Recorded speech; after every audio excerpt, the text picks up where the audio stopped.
A video of Erythina zeyheri, the plow breaker or pluck breaker, as it's sometimes called in South Africa, and it goes by other names depending on which of the 10 official languages you want to use.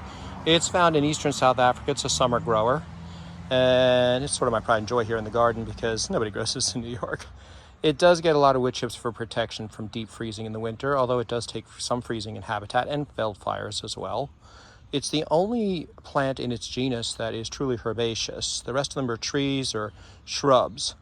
And it has these bright red flowers and very prickly leaves that come out of this lignotuber, which I guess grows pretty large, hence the name plowbreaker. I've never tried moving a mature one. I don't think I want to. I've seen them blooming in South Africa, and they'll grow in a reasonably moist area.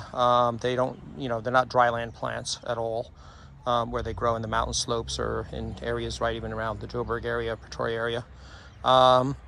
And although they would be dry in winter, they don't care about being wet here because it certainly does get wet here. I can protect the roots from deep freezing, but I can't protect them from wet. And they do fine. I have 2 plants. I had 3, one rotted eventually, or something happened to it. The other plant in the back in the South African garden is actually slower to bloom and sometimes doesn't bloom. This one by the house blooms really good. And this is Zone A, New York, 7A, New York, with the new zone mapping. I know someone's growing in Alexandria, Virginia from what I see on Facebook, and I think he finally got blooms after many years of waiting. I've started a batch of seeds that I got last year, and when they bloom, I'll plant more out here. I had gingers behind here before, which pretty much protected themselves with their stems, and now I'm going to put in some more plow breakers when the seedlings are big enough. Not something you'll find easily here in the United States. But does grow well when happy. The flowers, alas, are short-lived. It'll bloom now and then it'll stop blooming. You get string beans that form, and maybe you'll get a seed or 2 off of a plant.